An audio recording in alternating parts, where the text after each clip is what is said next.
अजीत सिंह। आज मैं आपके समक्ष एक बहुत छोटी सी कहानी लेकर आया हूँ। जो लोग मेरी आयु वर्ग के हैं, जिन्होंने दूरदर्शन देखा है, ये केबल और डिश तो बहुत बाद में आया, जिन्होंने बचपन में दूरदर्शन देखा है, तो उन्होंने विक्रम बेताल की कहानी अवश्य देखी होगी। विक्रम और बेताल नाम से एक पूरी श्रृंखला आई थी, पूरा धारावाहिक आया था, उसमें विभिन्न कहानियां हैं। तो उन्हीं कहानियों में से एक कहानी है, बहुत छोटी सी कहानी है, लेकिन जैसा कि मैं पहले भी एक बार कह चुका हूँ पंचतंत्र के संदर्भ में, कि ये छोटी छोटी कहानियाँ बहुत बड़े बड़े संदेश देने के लिए दादा दादी सुनाते थे, नाना नानी सुनाते थे, जिससे व्यक्तित्व का विकास होता था, परिवार में संस्कार आते थे, अच्छे बुरे की परख होती थी, उसकी एक समझ विकसित होती थी बाल्यकाल से ही।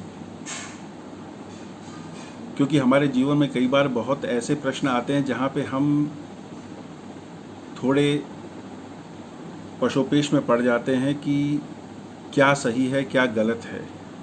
तो वो जो कहानियों के माध्यम से जो शिक्षा मिली होती थी, वो वास्तव में बहुत बड़ा मार्गदर्शन करती थी। तो ऐसी ही एक छोटी सी कहानी मैं आप सभी के समक्ष रख रहा हूँ कि जैसा कि सबने देखा भी होगा कि जो राजा विक्रमादित्य थे, राजा विक्रमादित्य की पीठ पर वेताल बैठ जाता था और वो उनको एक कहानी सुनाता था और अंत में एक प्रश्न पूछता था। तो ये कहानी एक राजा से संबंधित है। कहानी के अनुसार तो जयपुर नाम का एक स्थान था, एक राज्य था, और वहाँ एक राजा रूपसेन थे। तो वो जो राजा रूपसेन थे, वो बहुत ही कर्तव्यपरायण, प्रजा का बहुत ख्याल रखने वाले और हर व्यक्ति के, अपनी प्रजा के सुख दुख का बहुत ध्यान रखते थे। और उनका जो शासन था वह बहुत अच्छा था, लोग उनका बहुत मान सम्मान करते थे, वो जनप्रिय राजा थे। तो उन राजा के एक दिन राजा का दरबार चल रहा था, तो वहाँ पे एक वीरवर नाम का एक क्षत्रिय व्यक्ति आया। उसके साथ उसकी पत्नी थी, उसकी एक पुत्री थी और एक पुत्र था। और उसने राजा से आश्रय और सेवा का अवसर मांगा। उसने कहा कि मैं आपके राज्य में आपकी यहाँ पे आपकी सेवा करूँगा और उससे मैं जो भी कमाऊँगा उससे अपने परिवार का पालन पोषण और अपना जीवन यापन करना चाहता हूँ। तो जो भी राजा की अपनी चयन की प्रक्रियाएं थी, उन प्रक्रियाओं के हिसाब से राजा ने उसका आकलन किया, वीरवर नाम के उस क्षत्रिय का, और उसे 1000 स्वर्ण मुद्रा की दर पर अपने राजमहल में ही एक मुख्य प्रहरी रख लिया। तो जब ये प्रहरी रख लिया गया, तो क्योंकि नया व्यक्ति था और जो शासक, अच्छा शासक होता है, वह हर तरह से आश्वस्त होना चाहता है, तभी वह किसी पे पूर्ण विश्वास करता है। तो राजा रूपसेन ने वीरवर की भी जासूसी करवाई कि ये व्यक्ति करता क्या है, इसका आचार व्यवहार व्यक्तिगत जीवन में कैसा है।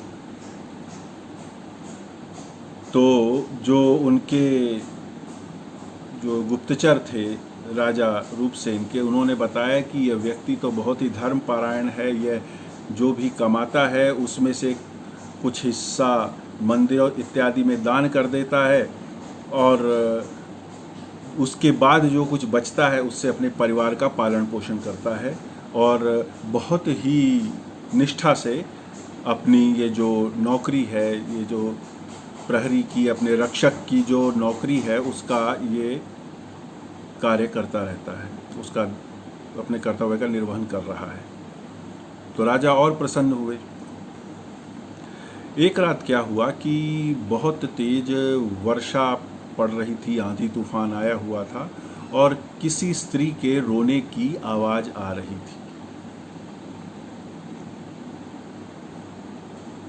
नमस्कार स्वर्ण जी, विमल जी नमस्कार, रजनीश जी नमस्कार, आमोद जी आपको भी नमस्कार, पंकज भाई आपको भी नमस्कार।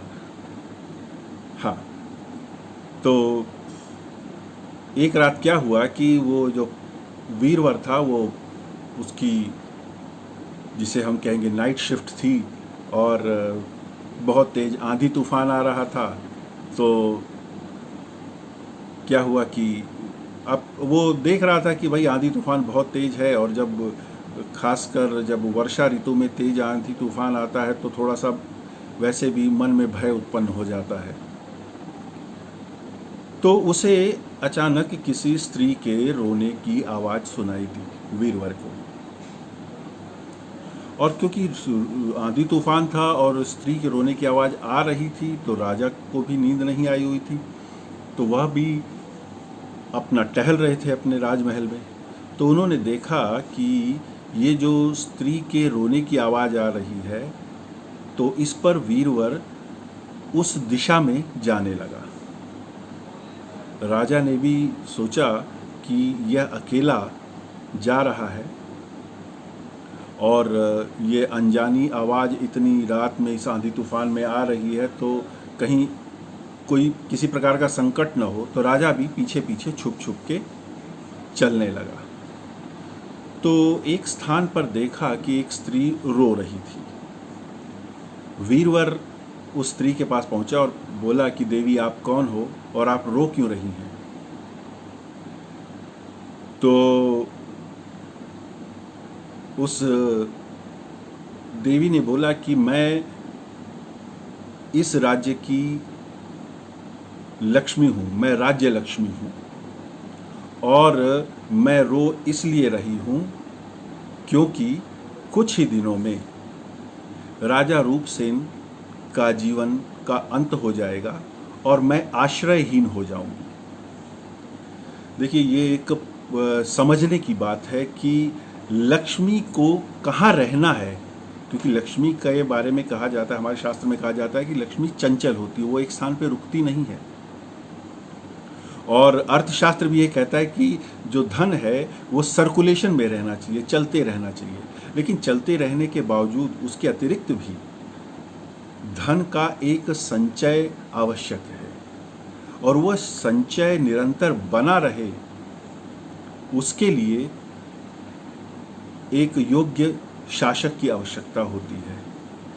अब क्या हुआ कि इसीलिए जो लक्ष्मी है वो रुदन कर रही थी कि जब मेरे को आश्रय देने वाला नहीं रहेगा तो मैं कहाँ रहूँगी, मुझे यहाँ से जाना होगा। और अर्थात ये कि जो धन की व्यवस्था है उस राज्य की, जो अर्थ की व्यवस्था है वो बिगड़ जाएगी, स्वाभाविक था। तो वीरवर ने पूछा कि देवी क्या इसका कोई उपाय है कि राजा की आयु बढ़ जाए और आप यहाँ पे ही रहें? वो राज्य लक्ष्मी से कह रहे हैं। तो राज्य लक्ष्मी ने कहा कि यदि तुम अपने पुत्र की बलि दे सको तो राजा की आयु बढ़ जाएगी। अब देखिए कितना बड़ा प्रश्न या कितना बड़ा धर्म संकट उत्पन्न हो जाता है किसी भी व्यक्ति के सामने कि आदमी सब कुछ छोड़ने को तैयार हो सकता है, लेकिन इस तरह की अगर कहीं मांग आ जाए कि आपको अपनी संतान की बलि देनी है तो राजा की जो आयु है वो बढ़ जाएगी, तो वो कठिन होता है। लेकिन वीरवर क्षत्रिय था, उसने कहा कि यदि ऐसा है तो मैं अवश्य ऐसा करूँगा, और वह घर चला जाता है और अपनी पत्नी, अपनी बिटिया, अपनी पुत्री, अपने पुत्र सबको बताता है कि ऐसा ऐसा है, राज्य पे संकट है, क्योंकि हमारे राजा की आयु का ह्रास होने वाला है, और अगर यदि राजा नहीं रहे तो पूरा राज्य निराश्रित हो जाएगा, राज्य पे संकट आ जाएगा। तो जो आखिर वो भी क्षत्राणी थी, उन्होंने कहा कि यदि राज्य पे संकट की बात है तो हम तैयार हैं। पुत्र और पुत्री वो भी तैयार हो गए कि कोई बात नहीं, अगर हमारी बलि से ये राजा की आयु बढ़ती है और हमारे राज्य का हमारा राज्य स्थिर रहता है, संपन्न रहता है, तो हम अपनी बलि देने के लिए तैयार हैं। तो जो भी स्थान उस देवी ने बताया वो वहाँ नियत समय पर पहुँच गया, और उसने यह कह के कि यह इस बलि के कारण राजा की आयु बढ़ जाए, उसने अपने पुत्र की बलि दे दी। अब पुत्र की बलि दे दी। अब एक संतान की बलि किसी की माँ के लिए सहन करना कठिन है। तो उस वजह से, उस सदमे से, उस आघात से उसकी माँ के प्राण भी उसी समय उड़ गए। माँ और भाई का कटा हुआ सर, भाई की बलि देखकर जो बहन थी उसके भी प्राण चले गए। राजा यह सब देख रहा था, क्योंकि ये सारी बातचीत जो हुई थी वो राजा ने छुप के सुनी थी, जो राज्य लक्ष्मी और वीरवर के मध्य में हुई थी। तो राजा ने यह बलि भी होते हुए देखी। अब उसके बाद राजा वापस आ गया अपने महल में, और बाद में वीरवर भी आ गया और अपनी ड्यूटी पे खड़ा हो गया। तो राजा ने वीरवर से पूछा कि क्या था, रात को वो एक स्त्री रुदन कर रही थी, तुमने जांच की, क्या था? तो वीरवर बिना किसी नकारात्मक या किसी शोक भाव के बोलते हैं कि वो तो एक चुड़ैल थी, जब मैं वहाँ गया और मैंने अपने तलवार से करतब दिखाया तो वह चुड़ैल वहाँ से भाग गई। आप ये देखिए कि एक कर्मचारी की राज्य निष्ठा कितनी है कि उसने अपने पूरे परिवार को वहाँ पे आहूत कर दिया है, लेकिन राजा को ये नहीं बताना चाहता कि मैंने इतना बड़ा त्याग किया है। लेकिन राजा को तो मालूम था। अब जो राजा थे उन्हें यह लगने लगा कि मैं 3 लोगों का जीवन लेकर जीऊं, इसका भी क्या लाभ।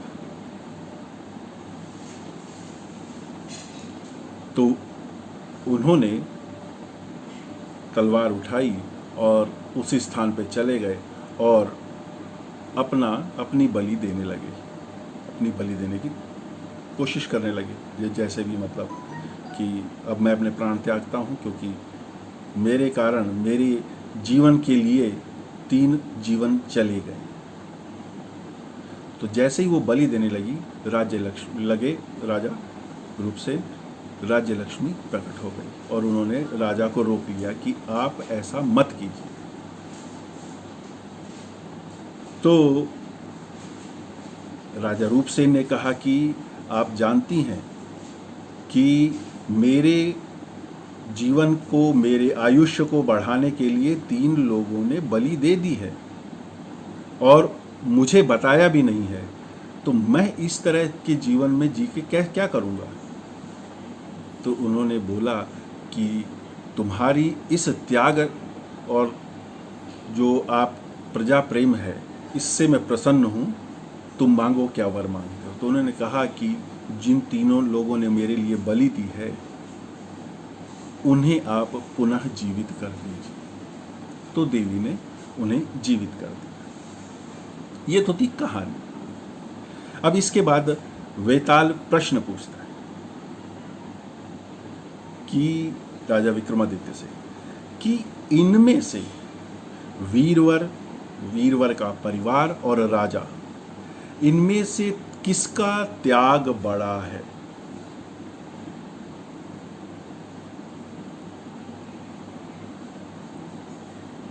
तो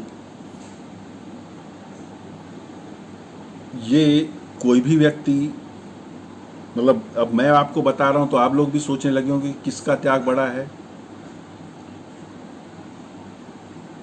तब राजा विक्रमादित्य कहते हैं कि प्रजा के प्रेम से भरे हुए राजा का त्याग बड़ा है।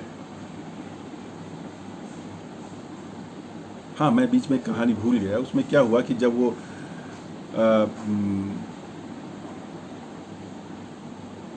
वो उन्होंने उनके प्राण वापस आ गए तीनों के, उसके बाद राजा के मन में वीरवर के लिए और सम्मान बढ़ गया और कालांतर में उन्होंने अपनी कन्या का विवाह राजा ने वीरवर के पुत्र से कर दिया, तो उसे अपना संबंधी बना दिया। यह एक कृतज्ञता थी। इसके बाद वेताल प्रश्न पूछते हैं कि ये वीरवर का त्याग बड़ा था या राजा का त्याग बड़ा था? तो विक्रमादित्य जवाब देते हैं राजा का त्याग बड़ा था। तो वेताल ने पूछा कैसे, राजा का त्याग कैसे बड़ा है? तब विक्रमादित्य कहते हैं कि वीरवर स्वयं उनके पास काम मांगने आया था और राजा ने 1000 स्वर्ण मुद्राएं देकर उसे उस काम के लिए रखा था, रक्षा के लिए रखा था। तो 1000 स्वर्ण मुद्राओं के लिए वीरवर ने जो कुछ भी किया, यह उसका नैतिक दायित्व था, उसे करना ही था। राजा की रक्षा के लिए उसे करना ही था। फिर उसके लिए उसने अपने पुत्र का त्याग किया। यह उसकी राष्ट्र निष्ठा थी। राष्ट्र निष्ठा के चलते उसने त्याग किया, क्योंकि वो राष्ट्र का एक प्रहरी बन चुका था। परिवार, अपने भाई को बिछड़ते हुए, अपने पुत्र को बिछड़ते हुए माँ बहन भी चले गए। यह स्वाभाविक स्नेह की पराकाष्ठा है, तो ये तो होना ही था। किंतु राजा इसमें से किसी भी रूप से किसी प्रतिकार के लिए बाध्य नहीं था। राजा ने एक वेतन पे एक व्यक्ति को रखा और उसके लिए जो करना चाहिए था उस व्यक्ति ने किया।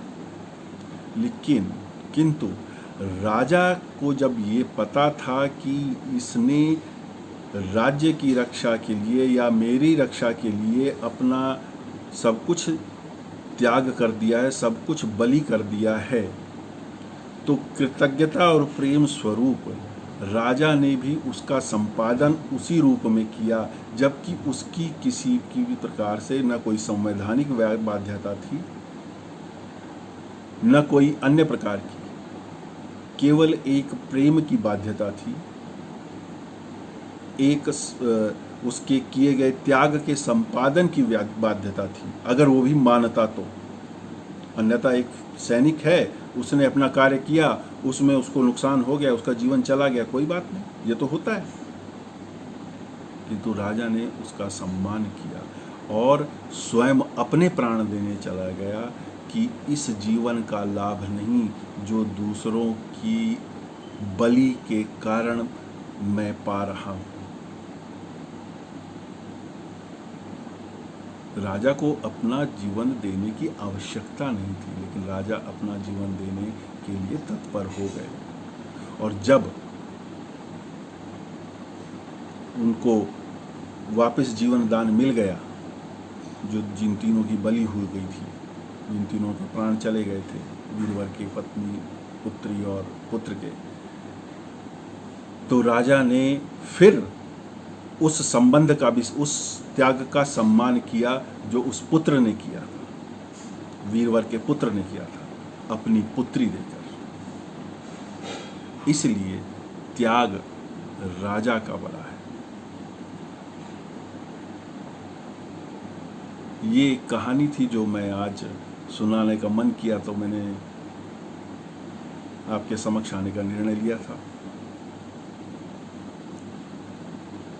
इसी तरह छोटी मोटी कहानियाँ मैं आपके समक्ष लाता रहूँगा, क्योंकि मुझे लगता है कि ये जो कहानियाँ हैं ये मूल से पता लगती हैं, छोटे होते पता लगती हैं, छोटी कहानियाँ होती हैं, लेकिन इनमें शास्त्रीय सत्य को